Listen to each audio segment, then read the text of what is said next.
Bem-vindos ao Braviscast, o podcast oficial da Sociedade Brasileira de Retina e Vítreo.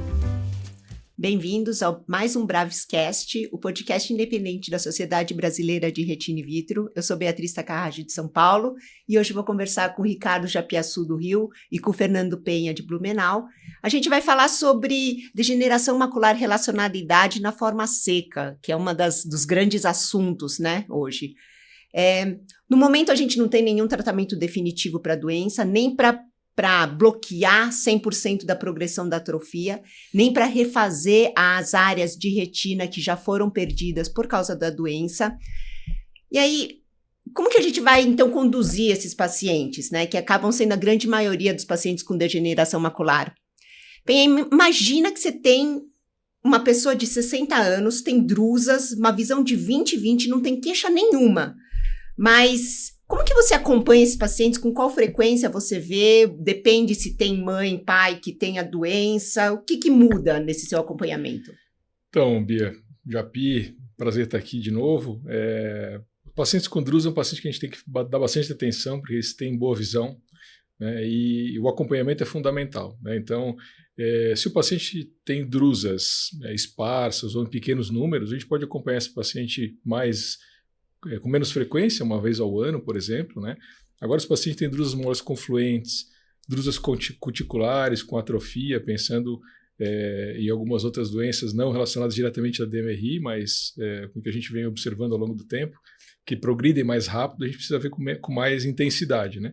Eu acho que a orientação é muito importante, né? Pedir para o paciente checar a visão dele periodicamente, ocluindo um dos olhos, né?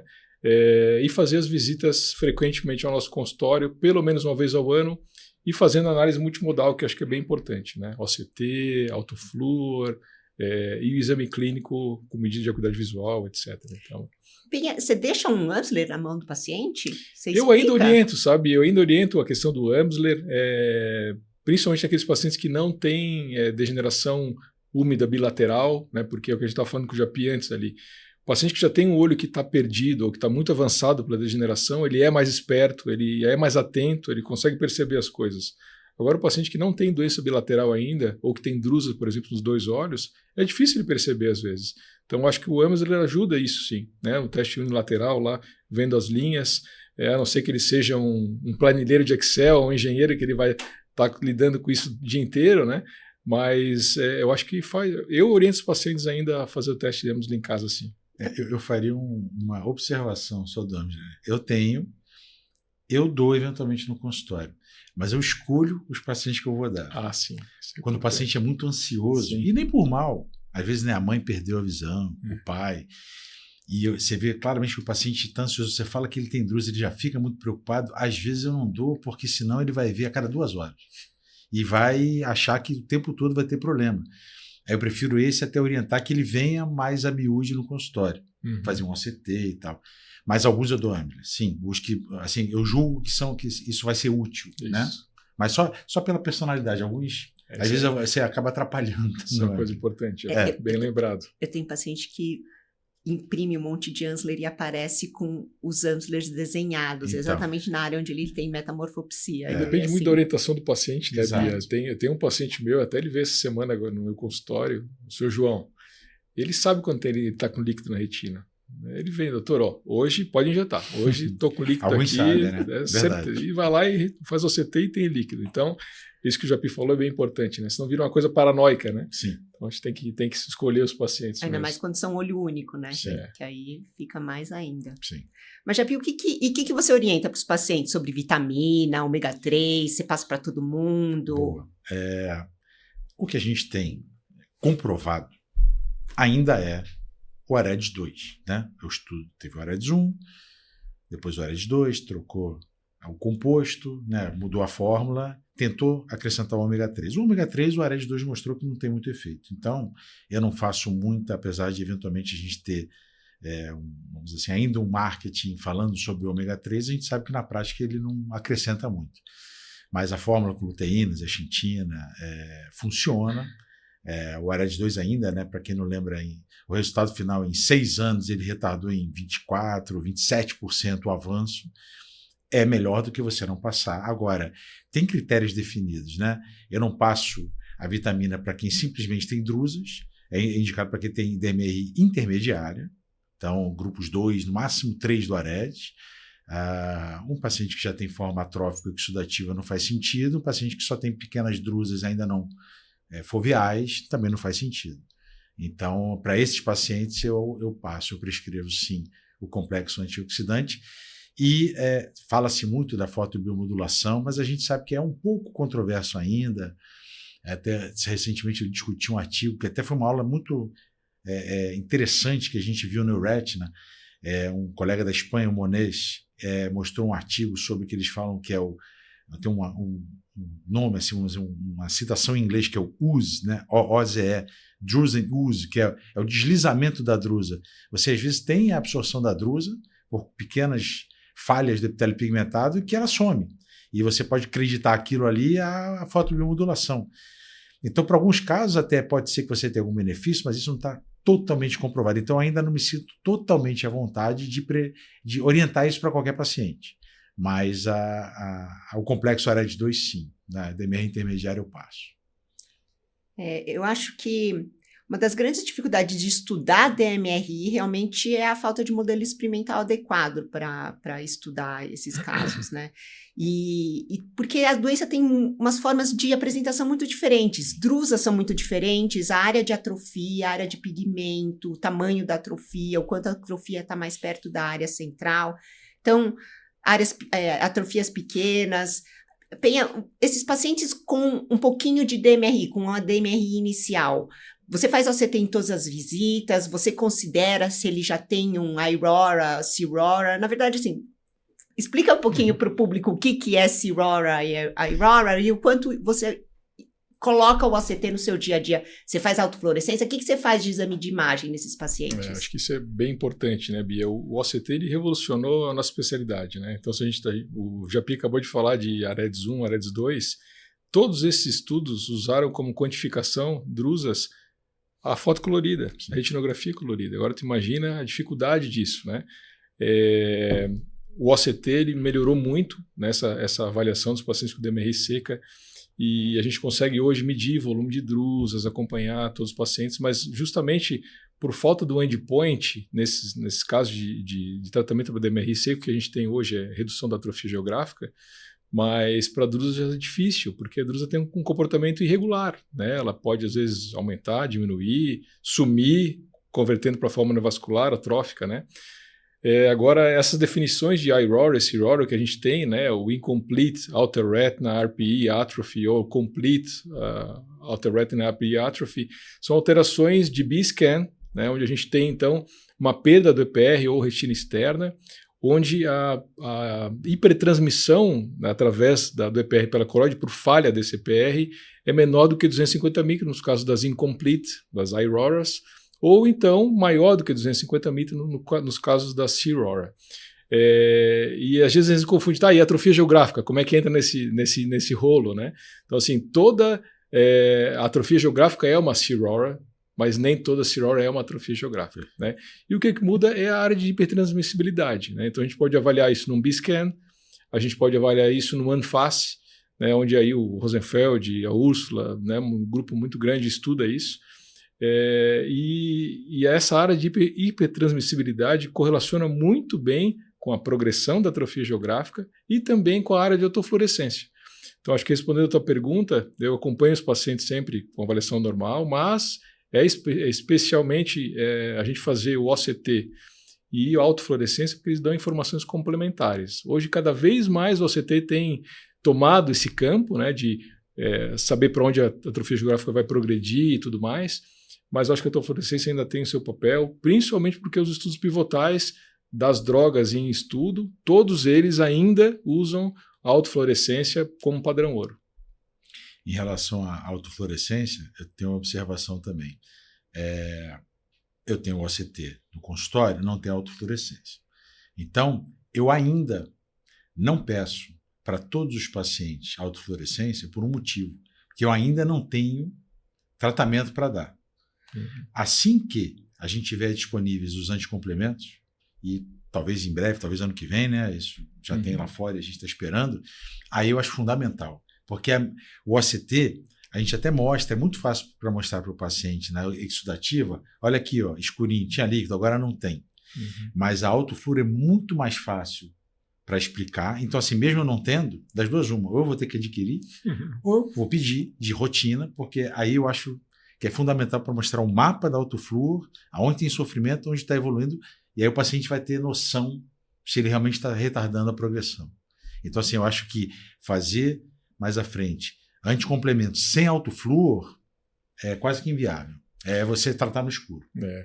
Tem também, aí já Pi, uma dica, tu tens o aparelho que pode fazer o Anfase. O Anfase também, né? Então, lógico, esqueci. O Anfase, perfeito. né? O OFI ajuda também. A gente não Sim. tem existe uma correlação muito grande, a gente até publicou recentemente um artigo de meta-análise comparando essas diferentes modalidades, né? E há uma correlação muito grande o Anfase ajuda muito. do Anfase, do OFI, né? Do CIRRUS, por exemplo, com a autofluorescência. Então, não é igual, mas ela tem uma correlação muito grande, sabe? Perfeito. Então, é uma alternativa para quem não tem. Mas assim, mas acho que, pelo menos assim de início, né? Sim. Perfeito o que você falou, mas acho assim de início para dar um tratamento padrão ouro, a gente vai ter que ter autofluor. Tem que fazer nos pacientes. Até por questão de prognóstico, né? Sim. Já tu vê aqueles padrões em banda, aquela hiperautofluorescência, falar, é aqui que vai progredir e a gente vai acompanhar esses pacientes. Mais rápido ou menos. Né? E poder ver o efeito terapêutico, inclusive, né? Isso aí. Mas acho que na hora de mostrar para o paciente as áreas onde ele tem atrofia com a autofluorescência, ele ainda entende. É mais didático. Ele entende por que tem dificuldade em algumas situações e por que está perdendo a visão, né? Exato. E assim, infelizmente, atualmente a gente ainda não tem tratamento, estão em vias de ser aprovado pela Anvisa, né? O tratamento para degeneração seca. E a gente vê que depois de 2 anos de tratamento, essa atrofia está sendo postergada, né? E tem diferenças pequenas de uso, se o tratamento é feito mensalmente, se é feito bimensalmente. Se a gente já tivesse essas medicações em uso, assim, à nossa disposição, imaginando que não teria dificuldade de acesso, de novo, falando que não tem problema de convênio para fazer exame, não tem problema de convênio para fazer tratamento. O que você levaria em conta para pensar se o paciente precisa de um tratamento mensal ou bimensal, Japi? Os estudos, né, tanto para os inibidores de C3, né, o pegcetacoplan, quanto de C5, né, o avacincaptase pegol, principalmente do pegcetacoplan, que diferenciou melhor isso, fazer cada mês ou cada 2 meses. Na maioria dos casos, nos estudos, o resultado fazendo mensalmente é um pouco melhor. O retardo da progressão da doença é melhor. Mas não é uma diferença tão absurda que valha a pena você submeter o paciente a todo mês fazer o tratamento. Até porque não é um tratamento de extensão ou finito, como às vezes em diabetes ou, né, DMR exudativa. A DMR seca é retardar a progressão de uma doença que vai acabar nunca. Então é o paciente fazer isso pro resto da vida. Não tem ainda um estudo que mostrou para aqui. Não tem. Então, pensando nisso, a maioria dos colegas que a gente conversa e vê os resultados, tanto principalmente os americanos que têm a droga aprovada, na Europa ainda não, na Austrália já tem, mas os americanos, a grande maioria deles, na vida real, faz a cada 2 meses. E isso consegue retardar a progressão com resultados ligeiramente piores do que a cada mês, mas mesmo assim você consegue um resultado. Então, provavelmente, hoje, se a gente tiver a droga aqui à disposição, eu vou propor ao paciente que faça a cada 2 meses. E aí não tem loading dose. É você fazer, já começa e vai fazendo a cada 2 meses. Ainda mais que é uma injeção em cada olho, né? Sim. Então, a gente já tentando fazer toda essa progressão para os pacientes com DMRI neovascular e, de repente, a gente vai voltar a ter pacientes que a gente precisa fazer injeções num espaço de curto. Regime fixo, para sempre. Para sempre. Né? Numa população que está envelhecendo. Então... E a droga ainda tem um detalhe que a gente ainda não fez, né? Penha talvez tenha submetido, não me lembro se participou também dos trabalhos, né? Do Double, Oaks, etc. Mas a droga, para quem já fez a experiência, eu ainda não tive à mão, é uma droga mais densa. Então, assim, até o cuidado na injeção, né? Não é uma injeção tão simples. E um volume maior, né? Maior. Então tem que ter mais cuidado, né? Não é uma... Até para você fazer todo mês, talvez, a longo prazo, a gente tenha mais chances de ter problemas com a injeção. Então, fazer a cada 2 meses eu acho mais sensato. Depois a gente vai ter que voltar a conversar quando a gente tiver mais experiência, Exato. voltar a conversar sobre o que fazer nessas pressões também, né, desses Exato. pacientes. Exato. Esse dado a gente não tem, né, de tão longo do follow-up, né, Bia? Uma coisa que é interessante também, os estudos pivotais, eles basearam a sua aprovação na redução da velocidade de progressão da atrofia geográfica, né? Mas no meio desse jogo aí, há pouco tempo atrás, o FDA mudou o endpoint, né? Então hoje ele aceita a preservação da zona elipsoide no ACT, né? Então a gente tem visto análises pós-hoc desses medicamentos mostrando uma preservação da zona elipsoide, teoricamente com efeito ainda melhor do que o retardo da progressão da atrofia, né? Mostrando que talvez a gente, usando esses medicamentos mais precocemente, a gente vai conseguir poupar a retina ao longo do tempo mais eficaz, né, de maneira mais eficaz, né? E também tem várias outras drogas vindo aí no pipeline, né? É uma ânsia nossa de ter uma terapia que funcione, né? Eu participei de 2 estudos, eu não cheguei a participar do Darwin Oak, mas eu participei de 2 estudos que não deram certo. Um deles foi o estudo do Complete Study que a gente fez na época do Fellow do Bascom Palmer, que era o eculizumab, inibidor de C5 sistêmico, intravenoso, né? Não funcionou. E também o Mahalo, que também foi o inibidor de fator D, que também não funcionou, o lampalizumab. Então, a ânsia nossa como especialista de retina em dar um tratamento para esses pacientes que funcione é muito grande e agora a gente está mais perto. Não é o ideal, mas a gente está mais perto. É uma ânsia porque, na verdade, faz 20 anos que agora a gente tem as medicações para o tratamento da DMRI neovascular, né? Então... E não tinha nada, não tinha nada para ser. Não tinha nada antes. A gente pegou isso, né? O PEN é mais novo, mas assim, a gente pegou isso de ver os pacientes que não tinham nenhum tipo de tratamento. E até o raciocínio, até baseado nisso que você acabou de falar, pois a minha tese de mestrado foi em PDT. Até quem participou da banca foi seu pai. Então, para quem às vezes fala, não, isso aí só retarda, não adianta. A gente usava o PDT para isso. Uhum. E com o tempo vieram as drogas antiangiogênicas e mudaram a história. Então, tudo tem um começo. Isso. Então, eu discordo quando se fala que não vou fazer porque é caro e que só retarda. Não. Pergunte para o paciente que está com a faca na cabeça, que tem ali já uma atrofia perifoveal, que você vê que aquilo ali daqui a 2 anos vai chegar na fóvea, se ele não quer usar. Eu gostaria, se fosse o paciente. Então, é o que tem e é o que tem de proveitoso para hoje. Se vão vir drogas novas melhores, tomara. A gente quer mais ter que fornecer o que é o melhor, é o que tem disponível hoje. Exatamente. Tudo tem começo. Sim. É que muitas vezes é difícil, a gente mede a visão do paciente, a visão é boa, mas ele tem uma atrofia perifoveal tão importante que o dia a dia do paciente é ruim, apesar de ele ter uma visão pontual boa na hora que a gente vai medir, né? A visão subjetiva é ruim, a objetiva é boa. Né? E o dia a dia precisa dessa visão subjetiva também, Lógico. né? Lógico. Mas obrigada, então, pela participação.